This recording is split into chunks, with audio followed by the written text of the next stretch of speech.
Tushangilie Kenya, taifa letu tukufu, Kenya tunayoipenda, Kenya nchi tunayoipenda. Twajivunia sana tukijiita wa Kenya, nchi yenye baraka, Kenya nchi yenye baraka.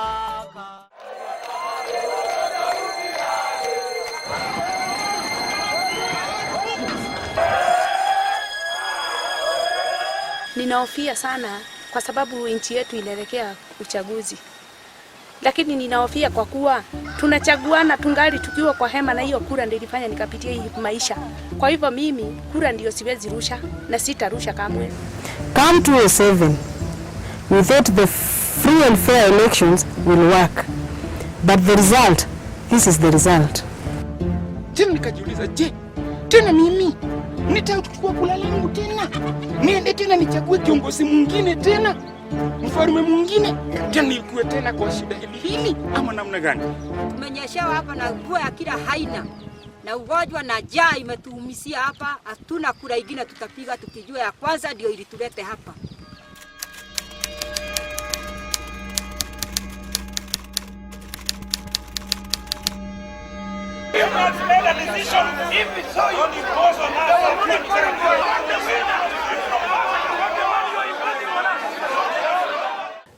That I would say is the dark history of election observation in Kenya, in the sense that the civil society observation initiative then did not rise to the occasion to secure the integrity of the ballot.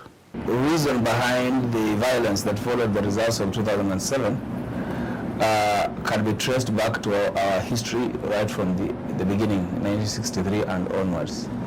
We have been entrenching one-party system. We've moved from there, we've built up a multi-party system, but since we have entrenched tribalism in this country, multi-partyism has simply reflected various regional and tribal arrangements. So by the time we go to 2007, much as in 1992, 1997, we had seen clashes. This was a point at which now the bubble burst in this country. And we've seen and we saw that actually Kenyans turned against each other, Kenyans killed each other, property was destroyed.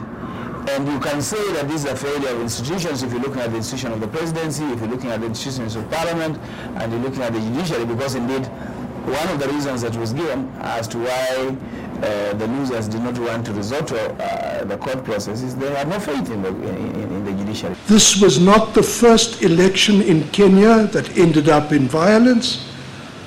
It is not the first election that was marred by a number of features well before the counting process that elicited so much public comment.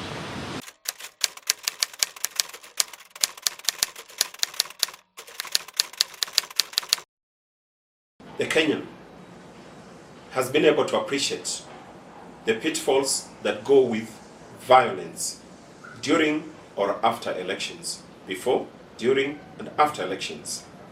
They have been able to see for themselves the extent to which violence destabilized not just the whole nation, but individuals in the nation called Kenya. At least we are trying to reform the security sector.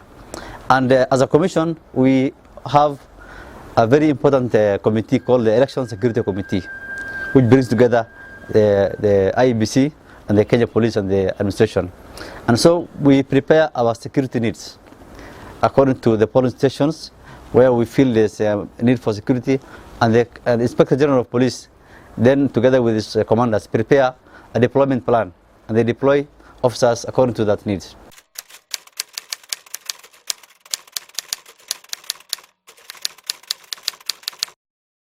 Election observation or elections is a very specialized area. So you need to engage with it for some time to build expertise.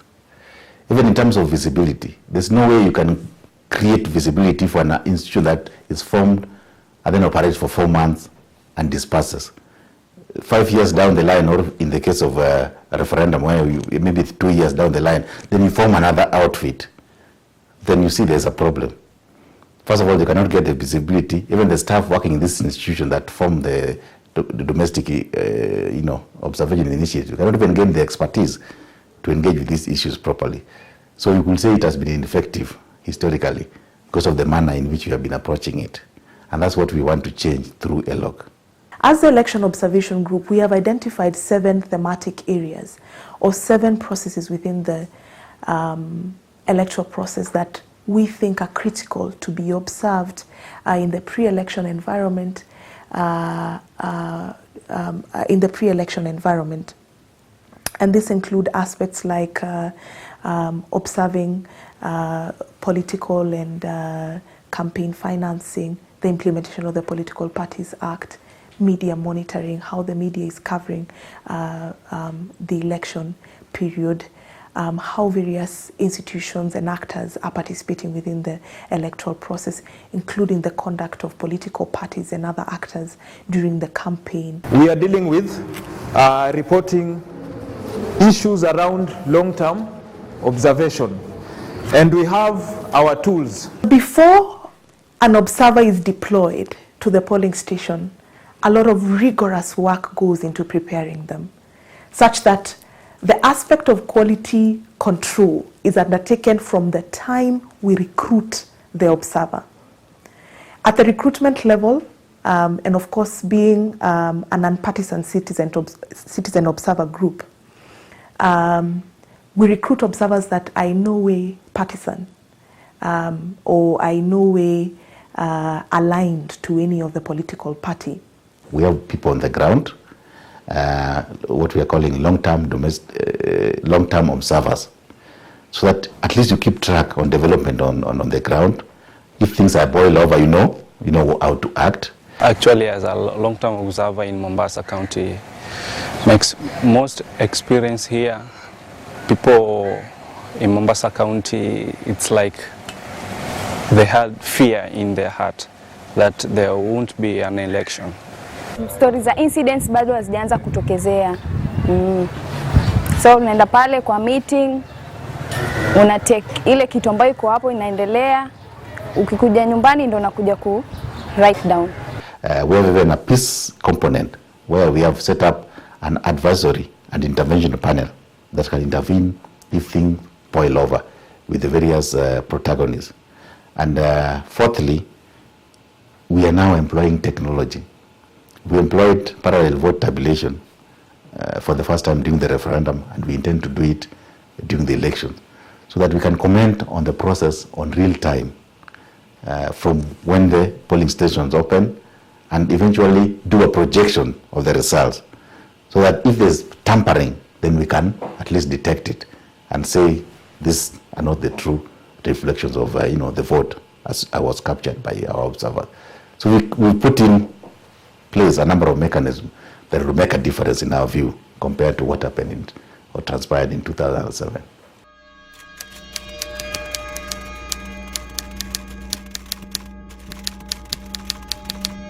PVT is a scientific methodology for observing elections. It goes by various other names depending on which jurisdiction it's being implemented. Some of them call it a quick count, others call it a swift count, others call it a rapid assessment of the electoral process. It's essentially a methodology that relies on the use of statistics, database, and of course the use of the human observer. In terms of the 2013 election observation preparedness, what ELOG has done is make provision for utilizing PVT as one of the methodologies for election day observation, that of course complementing the work of general observers. PVT comes in handy to play that role of providing independent scrutiny but also independent safeguard to that process, but also independent verification of the outcome itself. And this is why PVT will be very, very essential. PVT is useful to citizens because it secures citizens' right to vote, but also enables security of a fair electoral process and outcome. So that is the guarantee that we can get when we use PVT. And that is the significance why PVT in these forthcoming elections is something that we, as citizens of Kenya, must look to and rely on and ask for and insist on. These elections are very important. They are a milestone in Kenya's democratic development. We've been trying to transit into a democracy for the past 20 years, and we have had false start. If we manage these elections properly and get a popularly elected president, then we'll say Kenya has transited into a democracy for the first time. For the first time since the introduction of multi-party democracy. Kenyans have every reason to feel confident about this commission delivering the right kind of services through the National Police Service, and particularly under the command of the new Inspector General. A very vibrant personality, a well-experienced person, a person who also is very well grounded in the legal issues when it comes to the functioning of the police.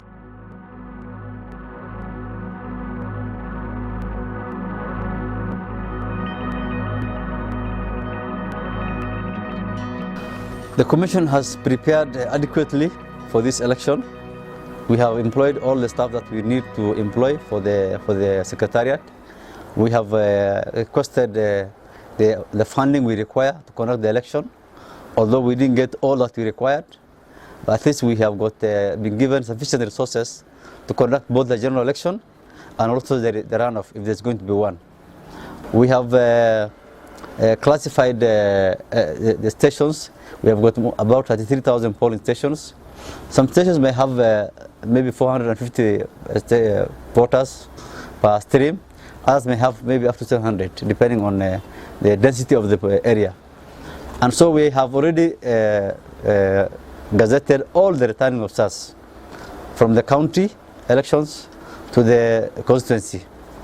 And these are going to be the key guys who are going to work for the Commission and announce the winners of the elections in all the elections that we are going to hold. My message to all Kenyans is that as we go for the final leg of this election process, that they must maintain peace. I can assure them on behalf of the Commission that we are going to put our best foot forward and conduct a credible and a transparent election. They will be able to believe in the results that we are going to announce. All the will of the people of Kenya will be reflected in the results we are going to announce.